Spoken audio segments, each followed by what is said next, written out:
हरे कृष्णा। राधे राधे दोस्तों, आप सभी को दीपावली के पावन अवसर की ढेर सारी शुभकामनाएं। आज दीपावली के इस पावन दिन पर सुनिए माँ लक्ष्मी की कहानी। एक गांव में एक साहूकार रहता था। साहूकार की एक बेटी थी। वह नित्य प्रातः काल प्रतिदिन पीपल सींचने के लिए जाती थी।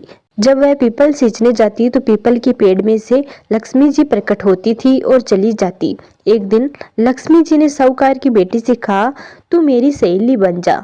तब लड़की ने कहा कि मैं अपने पिताजी से पूछकर बताती हूँ। साहूकार की बेटी ने घर जाकर अपने पिता को सारी बात बता दी। तब उनके पिता बोले, वह तो साक्षात महालक्ष्मी है, अपने को और क्या चाहिए, तू लक्ष्मी जी की सहेली बन जा। तब लक्ष्मी जी पीपल के पेड़ से निकलकर आई और उस लड़की से बोली, तू मेरी सहेली बन जा। तो लड़की ने कहा, बन जाऊंगी, और दोनों पक्की सहेलियां बन गई। एक दिन लक्ष्मी जी ने लड़की को खाने का न्योता दिया। घर आकर उस लड़की ने अपने माँ और पिताजी से कहा कि मेरी सहेली ने मुझे खाने का न्योता दिया है। तब लड़की के पिताजी ने कहा कि सहेली के यहाँ जिमने जाओ, पर घर को संभाल कर जाना।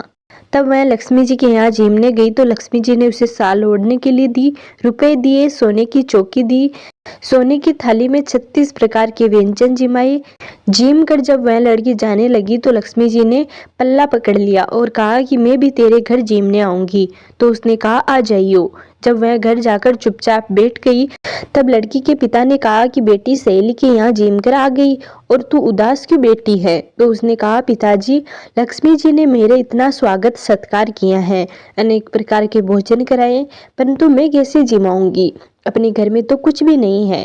तब उसके पिता ने कहा, गोबर मिट्टी से चौका लगाकर घर की सफाई कर ले, 4 मुख वाला दिया लगाकर लक्ष्मी जी का नाम लेकर रसोई में जाकर बैठ जाना। लड़की अपने पिता के कहे अनुसार सफाई करके लक्ष्मी जी का नाम का लड्डू लेकर बैठ गई। उसी समय उस नगर की रानी नहा रही थी। उसका नौलक का हार वह चील उठाकर ले गई और वह नौलक का हार लड़की के यहाँ डाल दिया और उसका लड्डू ले गई। बाद में वह हार को तोड़कर बाजार में गई और सामान लाने लगी तो सुनार ने पूछा कि क्या चाहिए। तब उसने कहा कि सोने की चौकी, सोने का थाल, साल दुसाला दे दे, मोहर दे दे और सामग्री दे दे, 36 प्रकार का भोजन हो जाए, इतना सामान दे।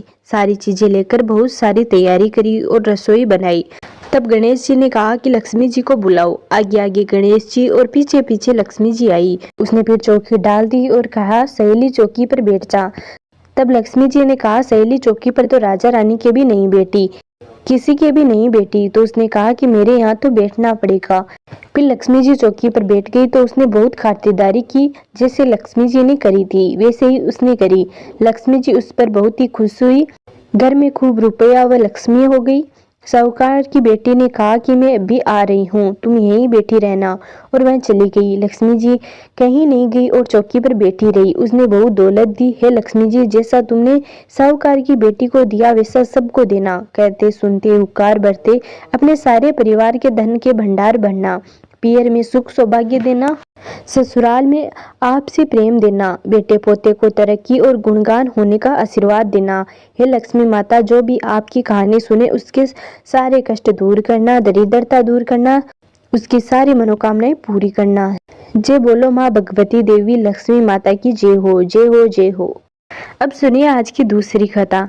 विष्णु पुराण में वर्णित कहानी के अनुसार एक बार विष्णु जी को धरती लोक में विचरण करने की इच्छा हुई। उन्होंने देवी लक्ष्मी को यह बात बताई कि वे धरती लोक पे जा रहे हैं, अपने भक्तों का जन जीवन समीप से देखना चाहते हैं। यह बात सुनकर लक्ष्मी देवी बहुत उत्साहित हुई। उन्होंने भी विष्णु जी के साथ धरती पर भ्रमण करने की इच्छा जताई। विष्णु जी ने धरती पर आने से पहले लक्ष्मी जी से कहा कि वे प्रकृति को दूर से ही निहारेगी, और उन्होंने लक्ष्मी जी को किसी भी चीज को स्पर्श करने से मना कर दिया। देवी लक्ष्मी जी ने विष्णु जी की बात सुनकर स्वीकृति दे दी और धरती लोक पर उनके साथ आ गई। देवी लक्ष्मी जब धरती पर विष्णु जी के साथ पहुंची तो धरती पर वर्षा ऋतु का आगमन हो चुका था, इसलिए चारों तरफ मौसम बहुत हरा भरा था। देवी लक्ष्मी ने जब पृथ्वी लोक पर हरियाली को देखा तो वे बहुत ही खुश हुई। टहलते टहलते चंचल देवी एक बगीचे में जा पहुंची, जहां पर उन्हें गुलाब उगे हुए दिखाई दिए। इतने प्यारे और सुंदर गुलाब देखकर लक्ष्मी जी मंत्रमुग्ध हो गई और उन्होंने एक गुलाब तोड़ लिया। गुलाब को तोड़कर देवी लक्ष्मी उनकी सुगंध का आनंद लेने लगी। विष्णु जी ने जब देवी लक्ष्मी के हाथ में गुलाब देखा तो उन्होंने देवी लक्ष्मी जी से कहा कि देवी, मैंने आपसे कहा था कि आपको धरती लोक की किसी भी चीज को स्पर्श नहीं करना है, लेकिन आपने मेरी बात को अनसुना कर दिया और इस गुलाब को बिना किसी कारण तोड़ लिया। आप जानती हैं कि यह बगीचा मेरे एक भक्त का है जो अपनी आजीविका के लिए इस छोटे से बगीचे पर निर्भर है। विष्णु जी की बात सुनकर देवी लक्ष्मी ने अहंकार भरा उत्तर दिया। देवी लक्ष्मी ने कहा, प्रभु, आप व्यर्थ ही इतना क्रोध हो रहे हैं। यह कोई मूल्यवान वस्तु नहीं है, केवल एक पुष्प ही तो है। इस छोटे से बगीचे से आपका भक्त कितना ही धन कमा लेता होगा। संसार को धन वैभव प्रदान करने वाली देवी के आगे तो यह बगीचा और पुष्प भी कुछ नहीं है। आप कहे तो आपके इस भक्त पर मैं अथाह धन की वर्षा कर दूं। देवी लक्ष्मी की बातें सुनकर भगवान विष्णु को बहुत ही क्रोध आया। उन्होंने देवी लक्ष्मी को हर वस्तु का मूल्य समझाने के उद्देश्य से श्राप दिया कि जिस धन वैभव पर उन्हें इतना अहंकार है वह उनका साथ छोड़ देगा और उन्हें धन का अभाव हो जाएगा। जिस बगीचे से देवी लक्ष्मी ने गुलाब का पुष्प तोड़ा है वो उसी बगीचे के मालिक के घर जाकर उसके संघर्षपूर्ण जीवन को समीप से देखकर हर वस्तु का मूल्य समझेंगी। भगवान विष्णु के श्राप के प्रभाव से देवी लक्ष्मी एक छोटी सी कन्या में बदल गई। कन्या रूप में बदलती हुई देवी लक्ष्मी इसी बगीचे में रोने लगी। तब माली बगीचे में आया तो उसने अनाथ कन्या पर बहुत दया आई और माली इस कन्या को अपनी बेटी बनाकर घर ले गया। माली की पत्नी एक पुत्री पाकर बहुत ही खुश हुई। इसके बाद माली के दिन बदल गए। माता लक्ष्मी को जैसे जैसे धन और मेहनत का मूल्य समझ आने लगा, माली की आमदनी बढ़ने लगी। देवी लक्ष्मी के भाग्य से माली धनवान हो गया और इस तरह श्राप की अवधि समाप्त होने तक भगवान विष्णु के भक्त का कल्याण भी हो गया और देवी लक्ष्मी को सीख भी मिल गई। जैसे ही श्राप की अवधि समाप्त हुई, विष्णु जी माली के घर आए और पूरी कथा बताकर देवी लक्ष्मी को अपने साथ वैकुंठ ले गए। तो ये थी माता लक्ष्मी की कुछ पौराणिक कथाएं। उम्मीद करते हैं आपको जरूर पसंद आई होगी।